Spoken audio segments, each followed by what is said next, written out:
Welcome back to आवर्ता classes. नमस्कार, मैं हूं नीतीश कुमार। इस वीडियो में लेक्चर में हम देखने वाले हैं अगस्त 2023 के प्रतियोगिता दर्पण के इंपॉर्टेंट क्वेश्चन को समझेंगे, जानेंगे और से रिलेटेड क्वेश्चन को समझेंगे। चलिए देखते हैं। पहला question Coromandel express related Odisha train हादसा को लेकर था। चलिए इस क्वेश्चन को देखते हैं आखिर हुआ क्या था। ऐसा हुआ था कि चेन्नई कोरोमंडल एक्सप्रेस, ठीक है, शालीमार चेन्नई कोरोमंडल एक्सप्रेस एक रुकी हुई मालगाड़ी से टकरा गई और उस टकराने के क्रम में ऐसा हुआ कि उससे पैरेलल ट्रैक पे एक और यशवंतपुर हावड़ा जा रही थी जी, जिसकी 4 से 5 बोगियाँ हो उसकी पीछे की टकरा गई। तो 3 ट्रेन यहाँ पर क्या हुए एक साथ, 3 ट्रेन क्या हो गए एक साथ यहाँ कोलाइड कर गए। ठीक, तो कौन कौन से 3 ट्रेन है? पहले बात तो शालीमार थी, ठीक है। दूसरी जो ट्रेन थी आपकी, एक जो रुकी हुई ट्रेन थी आपकी जो थी फ्राइट ट्रेन जिसको बोलते हैं मालगाड़ी, और तीसरी हावड़ा एक्सप्रेस जो थी जो यशवंतपुर से आ रही थी। वो तीनों जैसे बताता हूँ, शालीमार एक्सप्रेस इस ट्रैक पे आ रही थी, ठीक है, इस लूप लाइन में ही मालगाड़ी लगी हुई थी जिसमें आयरन ओर था, ओके, काफ़ी वजन होता है। और तीसरी हावड़ा एक्सप्रेस इस पे आ रही थी पैरेलल ट्रैक पे। तो ये जब डिरेल हुई कि इसकी पिछले की 4 बोगियाँ इससे भी टकरा गई, ठीक है।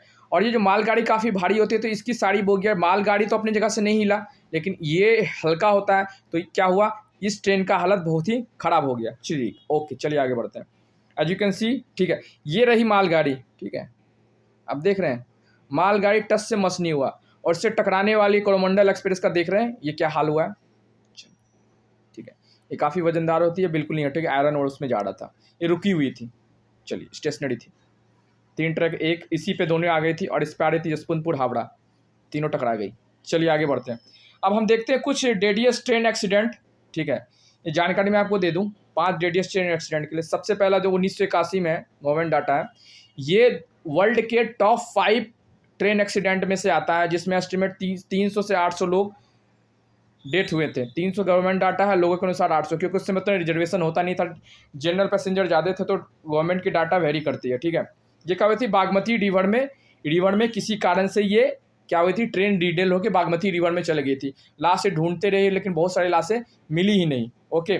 अब इसके बहुत सारे कारण है, उस समय साइक्लोन आ गया था या ट्रेन का ब्रेक मारने से, या बोलते हैं बहुत सारे लोग कि ट्रेन की पटरी पे नीलगाय आ गया था, बहुत सारी चीज़ें थी। अब इसका भी एग्जैक्ट जो पता नहीं है क्या हुआ था कारण। चलिए 1995 में हुआ था फिरोजाबाद रेल डिजास्टर, ठीक है। पुरुषोत्तम एक्सप्रेस कोलाइड हुई थी स्टेशनरी कालिंडी एक्सप्रेस से, रुकी हुई थी, इसमें 400 से ऊपर लोग मरे थे। चलिए अब 1998 में क्या हुआ थी, खाना जो है rail disaster occur in Jammu Tawi Sealdah के कोलाइड हुई थी। जम्मू तवी सियालदा जा रही थी, उससे पहले जो फ्रंटियर गोल्डन टेम्पल की थी वो 3 जो ट्रेन पहले से डिरेल्ड हो गई थी। इस दोनों के टकराने से 2 से 12 लोगों की मौत हुई थी। 1999 में गायसाल ट्रेन डिजास्टर हुई थी, कहाँ हुई थी, ब्रह्मपुत्रा मेल, जो काफ़ी इम्पोर्टेंट ट्रेन है, ठीक है, जो नॉर्थ ईस्ट को जोड़ती है, बिहार से, बंगाल से, यूपी से और दिल्ली से, ठीक है। ये क्या होती है स्टेशनरी अवध एक्सप्रेस जो रुकी हुई थी उससे जाके टकरा गई, इसमें भी लगभग 300 से ज़्यादा लोग मारे गए थे, ठीक है। आपने देखा ज़्यादा जो ट्रेन एक्सीडेंट हुई है ये क्या हुई है, बहुत आप देख रहे हैं स्टेशनरी ट्रेन से टकराई है, ठीक है। ये ट्रेन मूवी में स्टेशनरी है, सिग्नल फेल्योर हो गया, उसके बाद ही क्या हुआ, कवच सिस्टम को लाया गया था सिस्टम में। तो कवच सिस्टम काफ़ी महंगा होता है लेकिन कवच सिस्टम को लाया गया। इस कवच सिस्टम का काम क्या होता है कि ये करेक्ट करता है, किस पे काम करता है, रेडियो कम्युनिकेशन पे। और रेडियो कम्युनिकेशन पे क्या कितना है, 1030 से 1090 मेगा हज़ार्ड पे ये काम करता है, ठीक है, मेगा हज़ार्ड पे ये काम करता है, ठीक है। ये होता क्या, TCA सिस्टम होता क्या, इसका फुल फॉर्म होता है traffic alert and collision avoid system बोलते हैं, ठीक है। इसी को हम लोग कवच बोलते हैं शॉर्ट फॉर्म में, ठीक है। ये क्या करता है, सिग्नल छोड़ता है, जैसे ये ट्रैक पे, ये सिग्नल पे, तो अगर दोनों एक ट्रैक पे होगी तो ये सिग्नल एक दूसरे को लोकेट कर देगा कि ये दोनों ट्रेन टकराने वाली है, तो रेडियो कम्युनिकेशन के द्वारा से ये अवॉइडेंस रुक सकती है। तो कवच ये है कि कवच सारे ट्रेन में होना अनिवार्य है, ठीक है। एक और त्रिनेत्रा है जो सिस्टम जो रेलवे में लगी है, जो फॉग के समय में काम करता है इंफ्रारेड की मदद से, ओके। चलिए कवच आपने समझ लिया, इंडियन रेलवे यूज करती है और ये सारी ट्रेन में लगाई जानी चाहिए, ठीक है। अब देखते हैं नेहरू म्यूजियम का नाम चेंज हो गया। नेहरू म्यूजियम काफ़ी दिल्ली में है, आप तो जानते ही हैं, इसका नाम चेंज हो गया। Nehru museum library society renamed as prime minister museum and library society, इसका नाम रख दिया गया, ठीक है। नेहरू म्यूजियम का क्या हो गया, प्राइम मिनिस्टर म्यूजियम बोलते हैं इसको, ओके, ठीक है। Nehru museum renamed as the prime minister museum and library society. बस इतने इसमें जानने की वाली कोई बात नहीं है, ठीक है। इसको प्रधानमंत्री संग्रहालय शॉर्ट में हिंदी में बोलते हैं। चलिए, ठीक है। प्रधानमंत्री मोदी अभी इजिप्ट के दौरा पे भी गए थे यूएस के बाद, ठीक है। तो उनको वहाँ का हाईएस्ट ऑर्डर मिला है, उसको बोलते हैं ऑर्डर ऑफ नाइल। तो पूछ सकता है which prime minister recently got order of Nile, तो आप क्या बोल रहे हैं? प्राइम मिनिस्टर नरेंद्र मोदी, ठीक है। सब्सक्राइब कीजिए, लाइक कीजिए, शेयर कीजिए एंड कमेंट जरूर कीजिए, ठीक है। मैं पहले बोल सका हूँ, आपको कोई नुकसान नहीं होगा, फ़ायदा ही होगा इस चैनल को आपको देखने से। चलिए, अब नरेंद्र मोदी को आज तक टोटल लगभग 12-13 अवार्ड मिल चुका है। लेटेस्ट में आपको मिला है इजिप्ट ऑर्डर ऑफ नाइल। इससे पहले ये फिजी गए थे, फिजी में मिला था companion of the order of Fiji. Papua New Guinea में मिला था कैंपियन ऑफ ऑर्डर ऑफ लोहू। तो ये तीनों अवार्ड अभी लेटेस्ट में मिली है इनको, ठीक है। यूएस से क्या मिला था? लीजन ऑफ मेरिट मिला था यूएस गवर्नमेंट, ये पहले मिली है। बहरीन से मिली है, और भूटान से मिली है, सऊदी से मिली है, फिलिस्तीन से मिली है। यूएई से थोड़ा दिन ऑर्डर ऑफ जायद अवार्ड वहाँ का हाईएस्ट सिविलियन अवार्ड था। रशिया का था order of Saint Andrew award. Afghanistan से मिली है अमीर अहमदुल्ला खान अवार्ड, गजनी अवार्ड, ये पहले का मिला हुआ है, ठीक है। लेटेस्ट में आपको फिजी से मिला है, पपुआ न्यू गिनी से मिला है, इजिप्ट से मिला है, यूएई से मिला है, ठीक है। यानी कि इनके कितने हो गए? 13 अवार्ड लगभग हो गए हाईएस्ट। चलिए, अब G21 की बात करिए। What is G21? G21 Narendra Modi जो G20 की मीटिंग होने जो हुई थी, इसमें बोला कि अफ्रीकन यूनियन जो है इन देशों को शामिल किया जाए, जिससे एक नया G20 बनकर G21 के तरफ इस पर एक्सपेंशन हो सके। इससे क्या होगा, जो अफ्रीकन कंट्री है इनका भी इन्वॉल्वमेंट होना चाहिए, ठीक है। इसमें 15 मेंबर हैं अफ्रीकन यूनियन में। कितने मेंबर है? 55 मेंबर है। कितने मेंबर है? 55 मेंबर है, ठीक है। अफ्रीकन यूनियन में ज्वाइन करने के बाद हो जाएगा G21। इससे क्या होगा, G20 का जो है पार्टिसिपेशन और एक्सपेंशन काफ़ी हद तक पूरे वर्ल्ड में फैल जाएगा। अफ्रीका की कोई कंट्री इसमें अभी नहीं शामिल हो उस तरह से। चलिए आगे देखते हैं। अभी न्यूज़ में आया था वियतनाम को लेके, ठीक है, वियतनाम ही ना, हाँ। तो INS Kirpan recently in news. क्यों न्यूज़ था? किसको दिया गया? किस कंट्री को किरपन दिया गया? इंडिजिनसली डेवलप्ड कुर्की क्लास का मिसाइल कन्वर्ट एक सिस्टम है जिसको INS का फुल फॉर्म होता है इंडियन नेवल शिप, ठीक। किसको दिया गया है? वियतनाम को दिया गया। पूछ सकता है INS किरपन किसको दिया गया है? तो दिया गया है आपको वियतनाम को, ठीक है। ये 5वां है इस रो का, ठीक है, जो इंडिया बना रहा है। इंडिजिनसली डेवलपमेंट है। इसका क्या क्या काम हो सकता है? ऑपरेशन में हो सकता है, ठीक है। ह्यूमैनिटेरियन क्राइसिस में हो सकता है, या फ्लड हो गया या साइक्लोन हो गया तो उसमें यूज कर सकते हैं। एक तरह से साउथ चाइना सी में इंडिया का दबदबा इससे बढ़ेगा जब ये इसको गिफ्ट के तौर पे दिया गया है, ठीक है। गिफ्ट दिया गया है इनको, ठीक है। चलिए आगे बढ़ते हैं, ठीक है। एक एंटी सबमरीन है जिसका नाम है Anjadip, was recently news. What is anti submarine warship Anjadip? Anjadip एक वारशिप है जो इंडिया के द्वारा डेवलप की गई है, ठीक है। तो ये पूछ सकता है, पहला बात तो ये क्या है? ये तो एंटी सबमरीन है, सबमरीन से सबमरीन को मतलब युद्ध में काम करेगा, ठीक है। ये अंजादीप क्या है? अंजादीप पूछ सकता है what is the location of Anjadip. Anjadip एक क्या है? आइलैंड है, छोटा सा। कहाँ पर है? कर्नाटक के पास में है, ठीक है। Located in the Karwar port, Karnataka के पास में। तो अंजादीप UPSC या BPSC या स्टेट PSC किसी एग्जाम में पूछ सकता है लोकेशन, ठीक है। क्या लो कोस्टल वाटर में बढ़ सकते हैं? एक तरह से ना सॉलो है। सॉलो मतलब ये कम पानी में भी, जो बड़ी बड़ी शिप होती है ना, इसको डीप वाटर चाहिए, ठीक है। इनको डीप वाटर चाहिए, ठीक है। और ये शैलो शिप है, मतलब ये कम पानी में भी नज़दीक तक जा सकती है, क्योंकि अगर डीप वाटर नहीं होगा तो वो नज़दीक तक नहीं पहुंच सकती है। तो डीप वाटर पोर्ट काफ़ी इंपॉर्टेंट होता है। नहीं तो क्या होता है कि जो बड़ी बड़ी शिप होती है वो कोस्टल एरिया तक नहीं पहुंच पाती। तो मैंने क्या बोला? डीप वाटर पोर्ट होना ज़रूरी है। जिसके पास, कंट्री के पास डीप वाटर पोर्ट होता है वो कंट्री इकोनॉमिकली मैरिटाइन में आगे होती है। ओके, चलिए आगे बढ़ते हैं। आप समझ लिए, इसका मैरिटाइन ऑपरेशन में हो सकता है, सर्विलेंस का काम हो सकता है, बहुत सारी चीज़ों में इसका यूज हो सकता है। अंजादीप इज लोकेटेड इन कर्नाटका। चलिए आगे बढ़ें, ठीक है। अभी G20 एग्रीकल्चर मीटिंग हुई थी। कहाँ हुई थी? एग्रीकल्चर मीटिंग, मिनिस्टर मीटिंग हुई थी। ये हैदराबाद में हुई थी। ये क्वेश्चन पूछ सकता है क्योंकि G20 की मीटिंग हो रही है सारी इंडिया में, लगभग 30 से 40 सिटी में 300 से ऊपर मीटिंग हो रही है मिनिस्टर लेवल की, सेपरा लेवल की। और इसका सितंबर में 9-10 सितंबर को इसकी फाइनल मीटिंग नई दिल्ली में होगी, ठीक है। तो पूछ सकता है ये कहाँ हुई थी G20 agriculture meeting? It was held in Hyderabad, ठीक है, ठीक है। अभी न्यूज में आया नेशनल वर्किंग प्लान कोड 2023।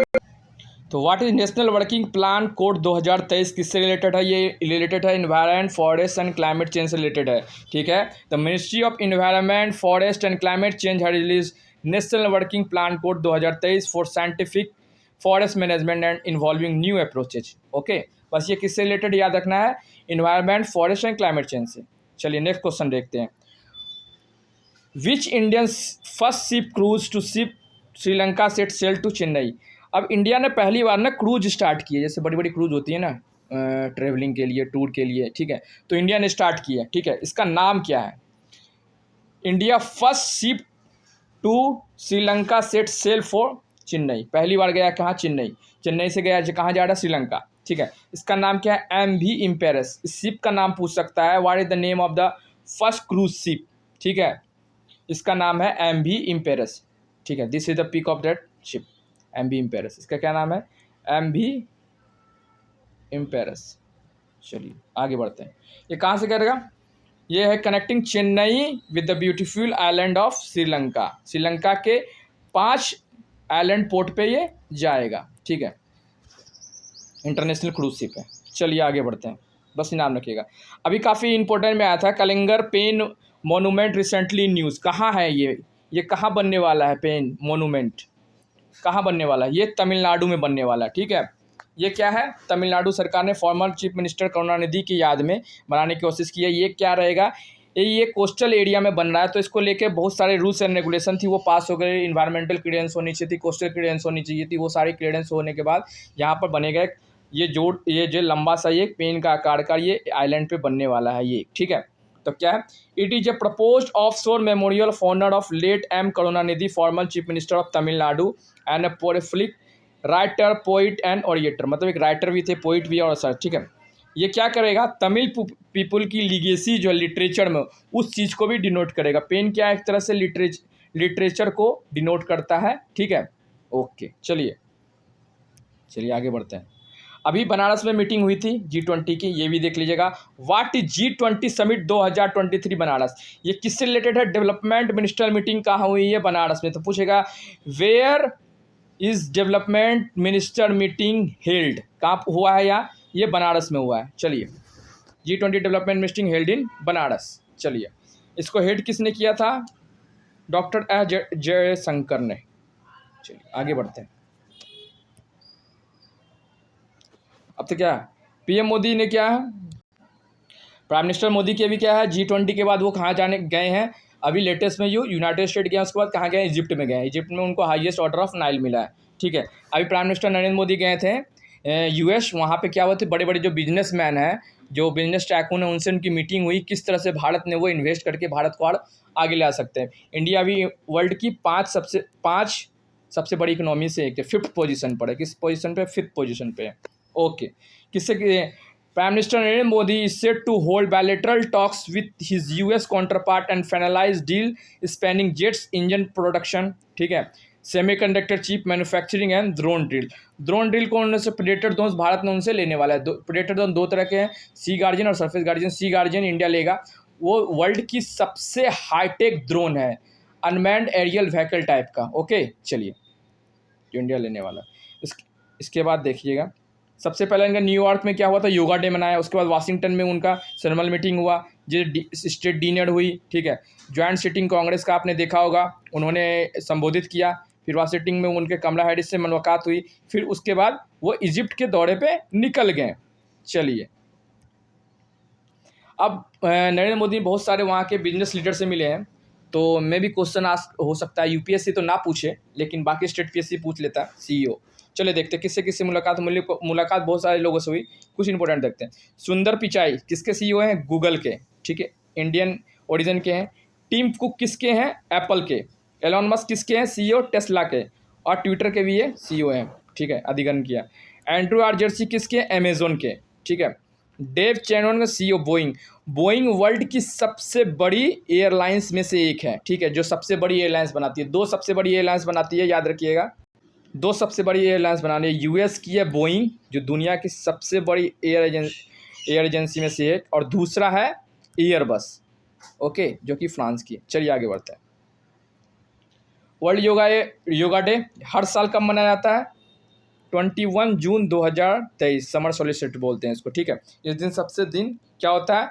सबसे लंबा होगा। लंबा मतलब सन की जो रेज होगी वो सबसे ज़्यादा अर्थ पर उस दिन पड़ेगी। वो होती है 21 जून को, हर साल मनाया जाता है योगा डे। इस बार योगा डे को लीड किसने किया है? नरेंद्र मोदी ने कहा हुआ है ये योगा डे का शुभारंभ ये हुआ है यूनाइटेड नेशन की जो मैदान है, फील्ड है, वहाँ पे इसको मनाया गया है। ठीक है, परमानेंट मिशन। ओके, ठीक है, नॉर्थ लेन था यूनाइटेड नेशन का। इसका थीम क्या है? योगा फॉर वसुदेव कुटुम्बकम, yoga for the one world is one family. वसुदेव कुटुम्बकम का मतलब ये होता है the world is one family. ठीक है, सारी दुनिया एक परिवार है। चलिए आगे बढ़ें। ठीक है, अभी कंबोडियन किंग आए थे स्टेट विजिट पे। ठीक है, इंडिया के। कंबोडिया क्या है? ईस्ट एशिया कंट्रीज़ में लिस्ट में आता है। ठीक है, जो राजा है इनका नाम क्या है? नोरोडोम। याद रखिएगा, पूछ सकता है किंग का नाम। ठीक है, ये क्या है? 70th anniversary of diplomatic relation with India. मतलब इनके बीच डिप्लोमेटिक रिलेशन का मतलब क्या होता है? मतलब वहाँ पे जो एम्बेसी पहली बार खुलती है कहीं पे, वहाँ से लेते हैं कि हाँ भैया यहाँ से डिप्लोमेटिक रिलेशन स्टार्ट हुआ है। एम्बेसी से पता लगता है वहाँ की डिप्लोमेटिक रिलेशन है क्या, कि है कि नहीं। अगर एम्बेसी नहीं है तो वहाँ के डिप्लोमेटिक रिलेशन टूट गया। एम्बेसी अगर नहीं बनाया है आपने तो डिप्लोमेटिक रिलेशन स्टार्ट हुई है या रीस्टार्ट हुई है। चलिए देखिए, कंबोडिया को मैं थोड़ा सा बताना चाहूँगा, हो सकता है क्वेश्चन पूछ ले। अंकोर वाट टेम्पल जो है अभी कंबोडिया में है। ठीक है, एक बार हम देख लेते हैं कंबोडिया का क्या। कंबोडिया ये officially known as the kingdom of Cambodia बोलते हैं, क्योंकि यह राजा होते हैं। Is the kingdom of southern Indo China peninsula of south east Asia में आता है। ठीक है, इसका एरिया ज़्यादा नहीं है, छोटा सा एरिया में, ज़्यादा बड़ा नहीं है। लेकिन बॉर्डर किसके से करता है ये पूछ सकता है। Border by Thailand to the north west, Laos to the north, Vietnam to the east and gulf of Thailand to the south west. The capital, जिसका कैपिटल का क्या नाम है, जो सबसे बड़ी है, फोमपेन। ठीक है, इसका कैपिटल का नाम है। तो कंबोडिया से क्वेश्चन पूछ सकता है। ओके, इसका कैपिटल पूछ सकता है, याद रखिएगा, क्योंकि करंट अफेयर घुमा के पूछता है। अब अंकोर वाट टेम्पल सकते, ये दुनिया की वर्ल्ड की क्या है? सबसे बड़ी, वर्ल्ड लार्जेस्ट है ये। वर्ल्ड लार्जेस्ट किसी तरह का रिलीजियस साइट है, लार्जेस्ट है ये हिंदू टेम्पल है, डेडिकेटेड टू लॉर्ड विष्णु। ठीक है, डेडिकेटेड टू लॉर्ड विष्णु। ये दुनिया की सबसे बड़ी एरिया में फैली हुई टेम्पल है किसी भी रिलीजन का। ठीक है, Angkor Wat temple is complex is located in the site 162.2 Hector में फैली हुई है, 402 एकड़ में फैली हुई है। गिनीज वर्ल्ड ऑफ रिकॉर्ड में लार्जेस्ट स्ट्रक्चर है, रिलीजियस स्ट्रक्चर। ओरिजिनली एक ऐसा Hindu temple dedicated to god Vishnu. Khmer empire जो थी, ये वो इंडिया का एम्पायर थी। सूर्यवर्मन 2 ने इसको बनवाया था। ठीक है, और ये काफ़ी देर तक रूल किए। तो अभी भी खेम जो है एम्पायर, वहाँ अभी भी दबदबा है, और सबसे ज़्यादा वहाँ जो पीपल फॉलो करते हैं वो हिंदू रिलीजन से और बुद्धिस्ट ही हैं। ठीक है, बाद में इसको ट्रांसफ़र किया गया बुद्धिस्ट टेम्पल में। ठीक है, तो अभी ये क्या डिस्क्राइब होता है? हिंदू बुद्धिस्ट टेम्पल के रूप में इसको माना जाता है। तो अंकोर वाट टेम्पल पूछ सकता है। Angkor Wat temple is located in Cambodia. या पूछ सकता है वर्ल्ड लार्जेस्ट रिलीजियस टेम्पल कौन सा है, तो वो भी है अंकोर वाट टेम्पल, कंबोडिया। ठीक है, ये सूर्यवर्मन 2 के द्वारा बनाया गया था। वो पूछ सकता है who built Angkor Wat temple? Suryavarman 2। ठीक है, भारत के राजा थे। तो इंडिया जो था उस समय, ये पूरा जो साउथ ईस्ट देख रहे हैं लगभग यहाँ तक, कंबोडिया के आगे तक फैला देख सकते हैं आप। ये कंबोडिया तक हिंदू की टेम्पल बनी थी। ठीक है, नेक्स्ट क्वेश्चन है what is the air defender military exercise? Air defender military exercise क्या है? ठीक है, air defender military exercise NATO के द्वारा एनुअली करने वाला दुनिया का सबसे बड़ा मिलिट्री एक्सरसाइज है। याद रखिएगा, नाटो के देश इसमें भाग लेते हैं। ठीक है, 250 war planes, 190 fighter jets and 10,000 troops drill करते हैं नाटो अलायंस में। ठीक है, नाटो से मैंने एक स्पेशल लेक्चर बुलाया है, आप एक बार देख लीजिएगा। नाटो और जो भी मेजर ऑर्गेनाइजेशन उससे रिलेटेड, आप एक बार उसको जाकर देख सकते हैं वीडियो में, काफ़ी अच्छा लेक्चर है। चलिए आगे बढ़ते हैं। तो एयर डिफेंडर सिस्टम किससे रिलेटेड है? नाटो का क्या है? एनुअल जो होता है प्रैक्टिस, उससे रिलेटेड है। एयर डिफेंडर 2023 नाटो का ड्रिल एक्सरसाइज है। ठीक है, अभी ड्रोन डील किसके साथ हुई है इंडिया की? पूछ सकता है ना, ड्रोन डील किसके साथ साइन हुई है? इंडिया की ड्रोन डील साइन हुई है यूएस के साथ। यूएस से इंडिया क्या ले रहा है? प्रेडेटर ड्रोन 2 होती है, सी गार्जियन, स्काई गार्जियन। ठीक है, तो इंडिया स्काई गार्जियन लेने वाला है और सी गार्जियन भी 15 सी गार्जियन और 8 स्काई गार्जियन भारत लेने वाला है। स्काई गार्जियन क्या करता है? लैंड की देख रेख करता है और सी गार्जियन क्या करता है, समुद्र की देख रेख करता है। ठीक है, इसके बहुत सारे इंपॉर्टेंट फीचर्स एक बार देख लीजिएगा। ये 5670 किलो तक ले जा सकता है फ्यूल वजन, और इस फ्यूल कैपेसिटी है 2721 किलो और 40,000 फीट की ऊंचाई पे ये ऑपरेट हो सकता है। ठीक है, आप इमेजिन कर सकते हैं कितना ये कैपेबल है, कितनी ऊंचाई पे उड़ने के लिए। ठीक है, ये यूएवी है। ठीक है, 40 घंटे तक एक चार्ज में ये चल सकता है। ठीक है, मैरीटाइम सर्वेलेंस कर सकता है, एंटी सबमरीन कर सकता, वारफेयर कर सकता है, ये वारलोड ले जा सकता है। ठीक है, दुश्मन के ठिकानों पे जाके जो वारलोड है उसको गिरा सकता है। ठीक है, स्ट्राइक कर सकता है, इलेक्ट्रॉनिक वारफेयर में भी काम हो सकता है, पिक्चर्स लेके आपको भेज सकता है, स्पाई का काम कर सकता है, बहुत सारे काम जो बाकी सब ड्रोन नहीं कर सकती है वो ये कर सकता है, छुप कर सकता है। ठीक है, ऑटोमेटिक टेक ऑफ है, लैंडिंग है, सारी चीज़ें हैं। मतलब ये अभी तक की सबसे एडवांस ड्रोन है जो दुनिया में बनाई गई है, प्रेडेटर ड्रोन। इसका नाम है MQ-9B। क्या है इनका? MQ-9B। ठीक है, टेक्निकल जो नाम है। अभी खान क्वेस्ट 2023 हुई थी। ठीक है, खान क्वेस्ट 2023 हुई थी। ये क्या है, मल्टीनेशनल पीस कीपिंग एक्सरसाइज है, जिसमें क्या है, जो मंगोलिया में हुई है। ठीक है, मंगोलिया में हुई है, इसमें भारत ने भी भाग लिया। तो खान क्वेस्ट 2023 एक्सरसाइज कहाँ हुई है? मंगोलिया में, जिसमें इंडिया ने भी पार्टिसिपेट किया है। बस इस चीज़ को याद रखिएगा। चलिए आगे बढ़े। आप एक दो CEO पूछ ही लेता है। ठीक, कभी महिला आयोग का पूछ लेता है, कभी उदय का पूछ सकता है, या CBI के। ठीक है, UIDAI के कौन है? उदय जिसको बोलते हैं, आधार अथॉरिटी ऑफ इंडिया जो है। ठीक है, उसका कौन है? अभी लेटेस्ट CEO है अमित अग्रवाल। ठीक है, IAS ऑफिसर अमित अग्रवाल। तो आधार अथॉरिटी के कौन से हैं वे CEO? अमित अग्रवाल। ठीक है, और नेशनल टेस्टिंग एजेंसी के CEO कौन बने? सुबोध कुमार। तो याद रखिएगा, अमित अग्रवाल, ठीक है, और सुबोध कुमार। अमित अग्रवाल हैं आधार अथॉरिटी के, UIDAI के, और नेशनल टेस्टिंग एजेंसी जो नेट JEE लेती है एग्ज़ाम। ठीक है, UGC नेट जो भी एग्ज़ाम लेती है सब नेशनल टेस्टिंग एजेंसी के अंदर आता है। ठीक है, CEO याद रखिएगा। रॉ के नए चीफ कौन बने हैं? रवि सिन्हा। याद रखिएगा, 1988 के IPS ऑफिसर रवि सिन्हा को रॉ का नया चीफ बनाया गया है। ठीक है, इससे पहले कौन थे? सामंत कुमार गोयल, जिनकी टेन्योर जून 2023 में कंप्लीट हो गई थी। ठीक है, research and analysis wing raw का फुल फॉर्म होता है।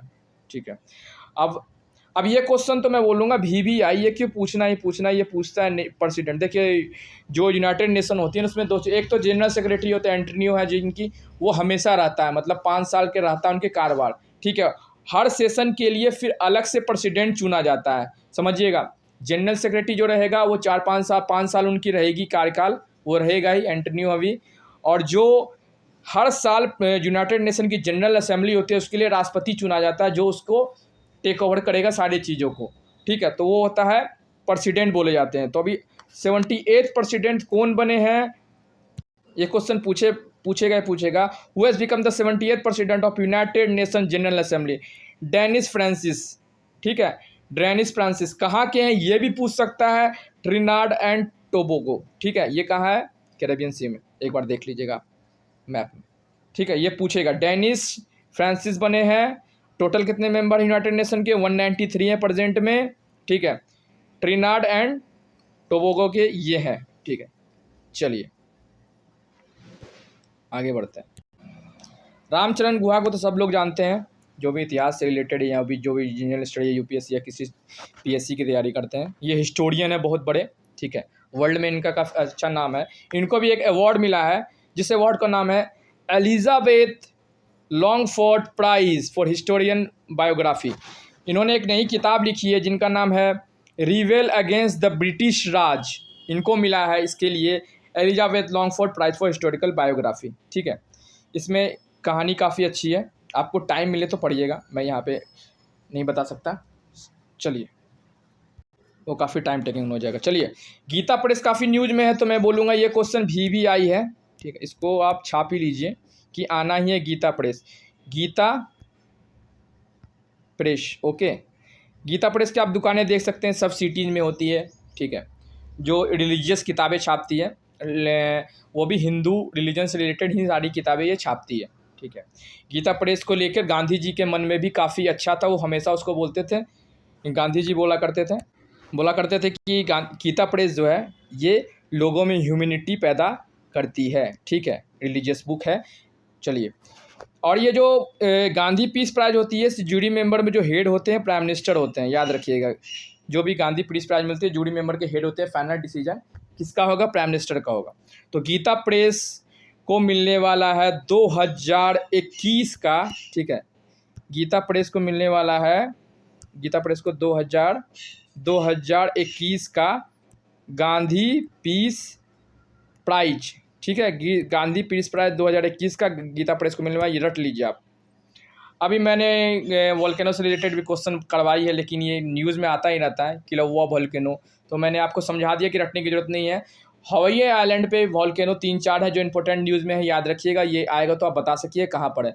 अभी जैसे मायोन वोल्केनो आई थी न्यूज़ में, ठीक है, ये फिलीपींस में इरप्ट हुई है रिसेंटली, ठीक है। चलिए, किलौआ वोल्केनो कहाँ इरप्ट हुई है, ये तो आप बता ही दीजिएगा, मैं हम पुराना लेक्चर मेरा देखा होगा तो, ठीक है। ये इरप्ट हुई है हवाई में, क्योंकि हवाई की वोल्केनो है तो हवाई में इरप्ट होगी, ठीक है। अब ये पीछे भी मोनालुआ वोल्केनो, यहाँ 5 वोल्केनिक आइलैंड है। हवाई जो है आइलैंड, ये वोल्केनिक आइलैंड, इसमें 5 बड़े वोल्केनो है, मोनालुआ, किलौआ, ये दोनों इरप्ट होती रहती है कभी कभी। तो मोनालुआ हुआ तो पिछले साल, किलौआ हुई है, मोना किया है, खोला हुआ है, और हवाईलू है। तो 5 वोल्केनो है, ये वोल्केनिक सिल्ड से बना हुआ है ये आइलैंड, ठीक है। तो इसमें मोनालुआ भी पूछ चुका है बीपीएससी में, ठीक है, किलौआ भी अभी स्टेट पीएससी में पूछ चुका है, तो पूछ सकता है ये वोल्केनिक इरप्शन। मायोन भी फिलीपींस में है, रिसेंटली इरप्ट हुई, तो याद रखिएगा वोल्केनो का, ठीक है। अब कुछ छोटे छोटे करंट अफेयर करते हैं। अभी पद्मा अवार्ड जिन्हें भी हरियाणा में मिला है, उनको 10,000 मंथली देगी हरियाणा की सरकार। Padma award from Haryana to get RS 10,000 monthly. और एक और स्कीम आई है, मतलब जिनकी भी शादी नहीं हुई है 45 साल के ऊपर से 60 साल के ऊपर पे, लो इनकम अनमैरिड पीपल को 2,750 रुपये देगी, 2,750 रुपये देगी हरियाणा सरकार, ठीक है। और एक और फूड ट्रक पॉलिसी अभी लागू होने वाली है, कहाँ पे? दिल्ली में, याद रखिए, फूड ट्रक पॉलिसी।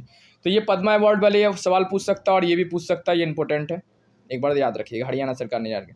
अभी क्या नंद बाबा स्कीम किसने लॉन्च किया? मिशन स्कीम, नंद बाबा 1,000 करोड़ से, ठीक है, नंद बाबा स्कीम लॉन्च किया है उत्तर प्रदेश ने, ठीक है, योगी जी की सरकार ने उत्तर प्रदेश में। इस स्कीम में क्या करना है, छोटे छोटे जो डिस्ट्रिक्ट में है ना, उसमें मिल्क पार्लर बनाए जाएंगे, ठीक है, डेयरी फार्म बनाए जाएगी, जिससे क्या होगा, विलेज जो छोटे छोटे विलेज खुद से सेल्फ रिलायंस हो सकें, सेल्फ, ठीक है, और रिजनेबल प्राइस में आसपास के जगह में क्या कर सके, दूध को बेच सकें कोऑपरेटिव सोसाइटी की मदद से। चलिए, उत्तर प्रदेश गवर्नमेंट लॉन्च नंद बाबा मिल्क स्कीम। अभी एक पायलट प्रोजेक्ट है, धीरे धीरे पूरे स्टेट में लागू किया जाएगा। ये पूछ सकता है, Nand Baba scheme is launch by which state? Uttar Pradesh. चलिए आगे बढ़ते हैं। स्पोर्ट्स रिलेटेड कुछ करंट अफेयर देखते हैं जो प्रत्युत्तर दर्पण 2023 अगस्त में आया है, ठीक है।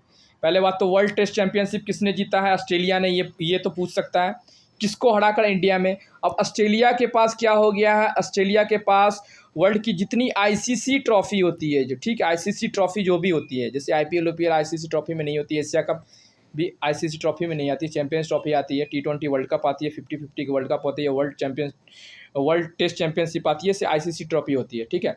तो ये सारी ट्रॉफी किसके पास चली गई? ऑस्ट्रेलिया ने ले ली है, ओके। अभी फुटबॉल का एक न्यूज़ देखते हैं। उरुग्वे पहली बार जीता, किसको हराकर? अंडर 19-20 का वर्ल्ड कप फुटबॉल का। अर्जेंटीना को हराकर उरुग्वे ने अंडर 20 का फुटबॉल का वर्ल्ड कप जीता है, ठीक है, ठीक है। चलिए, और क्या अभी भारत ने काफ़ी न्यूज़ में रहे थे सुनील छेत्री, तो India beat Lebanon 2-0 inter continental cup final at Kalinga stadium. कहाँ है? उड़ीसा, भुवनेश्वर में, ठीक है, विन द टाइटल। ये भी पूछ सकता है, इंटर कॉन्टिनेंटल कप किसने जीता? भारत ने। किसको हराकर? लेबनान को हराकर। चलिए, हॉकी से रिलेटेड एक याद रखिएगा, men's hockey and women's hockey दोनों की जूनियर एशिया कप 2023 की टाइटल भारत ने जीती है। मेन ने किसको हराया? पाकिस्तान को। और वोमेन ने किसको हराया? रिपब्लिक ऑफ कोरिया, जिसको सिर्फ कोरिया बोलते हैं, ओके। तो ठीक है, जूनियर एशिया कप हॉकी का जो भी है वर्ल्ड, जो भी कप है, वो मेंस का हो या वुमेन्स का हो, महिलाओं का हो, वो भारत ने जीता है, ओके। चलिए आगे बढ़ते हैं। अब फार्मूला 1 से रिलेटेड क्वेश्चन आता रहा है, तो मैं एक ट्रिक बताता हूँ, ठीक है। फार्मूला 1 की जितनी भी रेसेस होती है लगभग 2 लोग जीतते हैं, ठीक है। अभी 80% जो जीतते हैं वो मैक्स वेस्टरन है, ठीक है, जो फार्मूला 1 के ड्राइवर है, और दूसरे वर्ल्ड के हैं लेविस हैमिल्टन। ये याद रखिएगा, ये दोनों हैं। अब ये पूछ सकता है अभी लेटेस्ट में स्पेनिश और कैनेडियन ग्रैंड प्रिक्स भी मैक्स ने जीती है, ठीक है, जो किस टीम के? रेडबुल टीम के हैं। रेडबुल टीम, देखिए ये फार्मूला 1 रेस के बारे में मैं थोड़ा सा टाइम लूँगा। फार्मूला 1 रेस है कि एक तरह से वर्ल्ड की सबसे बड़ी रेसिंग है, ठीक है, जो एक ट्रैक पे होता है। ग्रैंड प्रिक्स होती है, Spanish grand prix, German prix होती है, यूनाइटेड किंगडम की अलग अलग होती है, ठीक है, जैसे बैडमिंटन होता है। तो 20-30 टूर्नामेंट होती है। तो इसमें क्या होती है, हर एक कंपनी अपने अपने टीम को उड़ाती है, इनका टीम का नाम होता है, जैसे रेडबुल होती है, मर्सिडीज। तो ये जिस कंपनी से खेलते हैं रेडबुल, और इसकी जो गाड़ियाँ होती है, ये इंजन जो इसमें लगा है, इसमें लगा है होंडा का इंजन, याद रखिएगा। और ये जो है लेविस हैमिल्टन, ये है मर्सिडीज़ के ड्राइवर, ठीक है, मर्सिडीज़ के। तो बड़ी बड़ी कंपनियां की जो होती है उसमें एक युद्ध होता है कि किस कंपनी की इंजन सबसे अच्छी है। तो अभी रेडबुल जो यूज कर रहा है वो किससे रिलेटेड है? तो जो भी सवाल अगर मैक्स रहे उसमें क्वेश्चन में, तो आप एक मैक्स देख लीजिएगा, ज़्यादा अवार्ड अभी यही जीत रहे हैं, ठीक है।